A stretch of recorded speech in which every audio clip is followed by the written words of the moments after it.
Bien, empezamos entonces con la columna de historia, a hablar de Ernesto Guevara de la Serna cuando ya empieza a ser el Che, cuando ya entra en contacto con los cubanos y a los cubanos les llama la atención la forma de hablar y le ponen Che. Rápidamente hacer un reconto de lo que vimos el programa anterior. El programa anterior vimos el nacimiento de Che, la infancia, los primeros viajes por el norte argentino, después también el primer viaje por América, el segundo viaje por América, que se gradúa y que se va a Venezuela en este segundo viaje, gritando en el andén: acá va un soldado de América. Y él la vemos como narra que el primer viaje por América lo cambia sustancialmente, que concibe la injusticia de América Latina y va a empezar a participar en política e intentar incidir y cambiar sobre la realidad.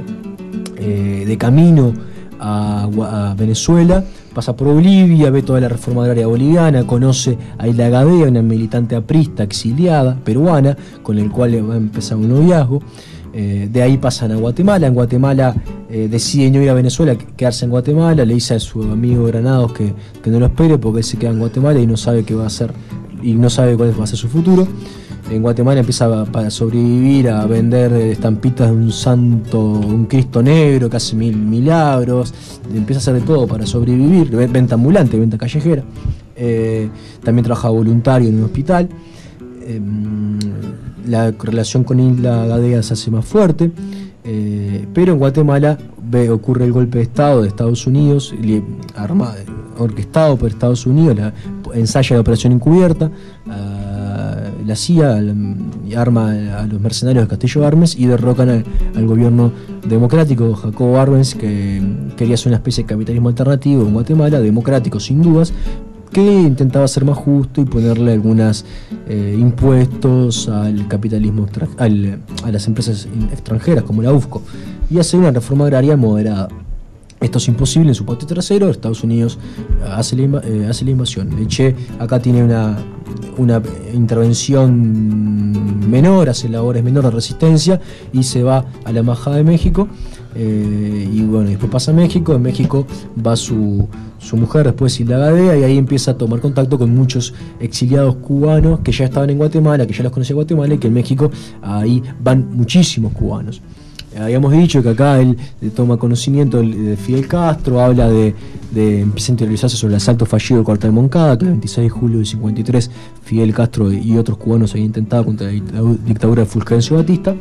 Y hacia julio del 55, Ernesto Guevara entra en contacto con Fidel. Se entrevistan y están 10 horas reunidos, de las 8 de la noche hasta las 8 de la mañana, 10-12 horas de charlas continuas entre ambos, que monopolizaron la charla ellos y principalmente Fidel Castro.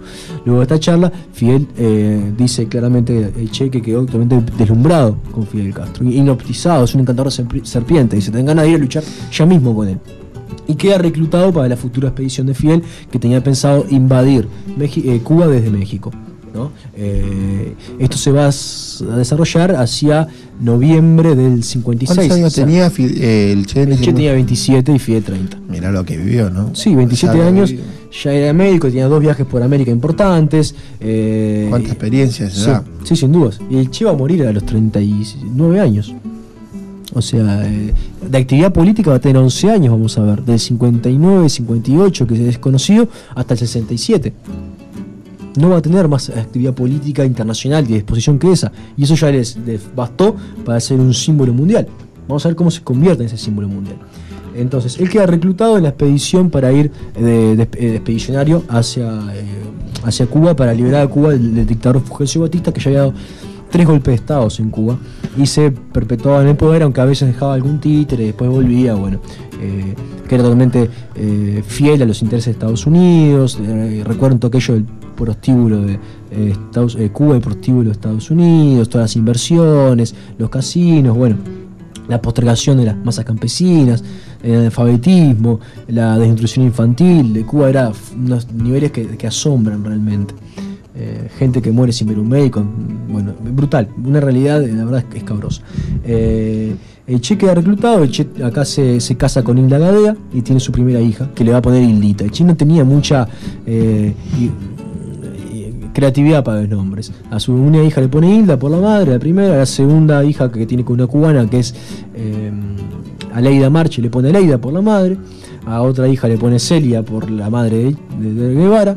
Y a los hijos le pone Camilo, en honor a Camilo Cienfuegos, que ya había muerto cuando nace este hijo. Y a los más chicos le pone Ernesto por él, que además se llama Ernesto por su padre. O sea, mucha creatividad los Guevara no tenían para buscarle nombres a las criaturas. Acá en México le ofrece una cátedra de fisiología, el primer trabajo estable que va a tener, pero la rechaza porque ya tenía decidido ir en la expedición de Granma, que sale el 26 de noviembre del 56 y llega a Cuba, cerca de la Sierra Maestra, en el oriente de la isla, el 2 de diciembre de 1957. Apenas llegan, todo el gobierno cubano estaba advertido de que llegaban, porque Fidel Castro usa siempre el arma psicológica. El que los entrena en México es el coronel Bayo, un militar de la República Española, un ex coronel de la República Española, que es tuerto, que está gordo, que es el que los entrena. Y le dice: bajo ningún concepto tú puedes perder la mejor arma que tienes, que es la sorpresa. Y Fidel dice: no. Y el Che también, ahí debate: no, lo mejor es avisar que vamos a llegar, porque vamos a lograr un efecto psicológico en las masas cubanas que nos van a estar esperando, dice.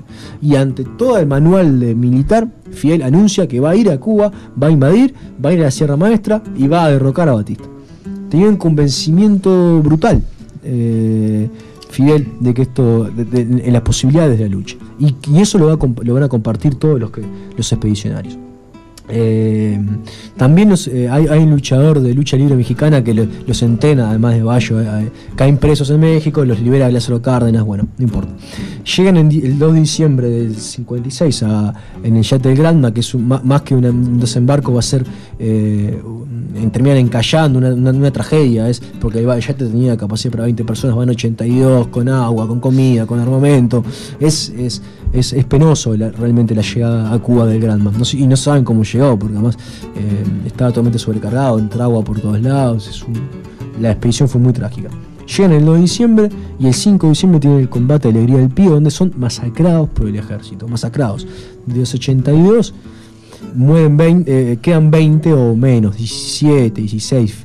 Fidel Castro y el Che van a hablar de los 11, pero eso es para crear simbología por los 11 apóstoles, ¿viste? Ya también buscaban siempre ellos el efecto psicológico y los símbolos. En este primer combate el Che es herido en el cuello y en la pierna, y en el pie. Y él piensa que muere con la herida del cuello porque tiene muchísima sangre, faltaba experiencia en el combate, en el primer combate. O sea, les va a ir muy mal y van a sobrevivir a gatas. Ponle que queden 15 y el hacia el 27 de diciembre se encuentran con Fidel, porque el grupo se dispersa, sobreviven a gatas, llegan, se encuentran y Fidel les pregunta: ¿cuántos rifles tenemos? 2. ¿Cuántos somos? 15. Y grita: ganamos, los días de la dictadura están contados. Todos pensaron, Fidel en estos tiempos enloqueció en la isla, evidentemente solo en la Sierra Maestra enloqueció. Estamos muertos de hambre, nos mataron a casi todos nuestros compañeros, no tenemos armas y está saltando, gritando que ganamos. Y bueno, esto va a ser así. Fidel siempre buscaba el líder tiene que estar siempre positivo, moralizar la tropa. Como decías, el efecto psicológico era importante. Sí, siempre. Y el Che también lo va a hacer. Y después vamos a ver cómo lo va a llevar adelante el Che, a estas enseñanzas, si se quiere. Bien, acá Guevara era el médico del Estado Mayor, un Estado Mayor que era el único que tenían, porque eran 20. Cuando enseñaban periodistas a la sierra a hablar, porque también asociado con el efecto psicológico llevar periodistas a la sierra, tener primeros combates pequeños para que la moral aumentara, ir aprendiendo a luchar, a familiarizarse con la sierra, etcétera, etcétera, ¿no? Entonces llevan a los periodistas que van llegando y dicen: este es su ejército, le dice Fidel. No, este es mi Estado Mayor. Pero claro, no había tropa en realidad, era lo único que eran ellos. Y acá Guevara es el médico del Estado Mayor. Ese es su título en un principio. El título es ese: médico del Estado Mayor. Bien, ojo, también ya habían tejido redes urbanas, con la milicia urbana del 26 de julio que lo apoyaba. No es que se tiraban así nomás. Fidel tenía todo preparado, era un político muy inteligente, no es que se iba a tirar así nomás a la aventura. Tenía redes de abastecimiento ya de antes desarrolladas. Estamos hablando de un político de fuste que no se va a tirar así nomás a la aventura. Bueno, los primeros combates empiezan a suceder, tienen ciertas victorias importantes contra partida del ejército, empiezan a relacionarse con los campesinos, las órdenes son claras, pagar por todo lo que se toma de los campesinos, tener vínculos con ellos, los necesitamos para triunfar. Y ponen escuelas, el Che atiende a cada pueblo que atiende a todos los campesinos, los guajiros que ahí estaban, a todos los atienden.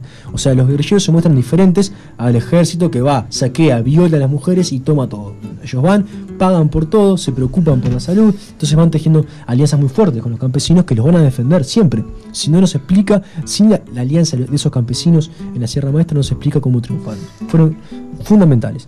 El primer comandante que va a nombrar Fidel es al Che, por encima de Raúl Castro y de Almeida, que se habían mostrado militarmente más dotados que Guevara. Lo hace Fidel a esto viendo dotes excepcionales en el Che, de comando, de constancia, de lucha. Entonces el primer comandante es el Che, bien, que ya generaba simpatía en los compañeros, comía lo mismo que todos, tenía una dedicación brutal por la causa, brutal, pese a ser argentino, que en un primer momento a él esto le jugó un poco en contra, porque al ser un argentino en Cuba era un extranjero, bien, pero igual al principio tiene alguna dificultad, luego vence rápidamente estos resquemores y es aceptado por todos y profundamente querido por todos.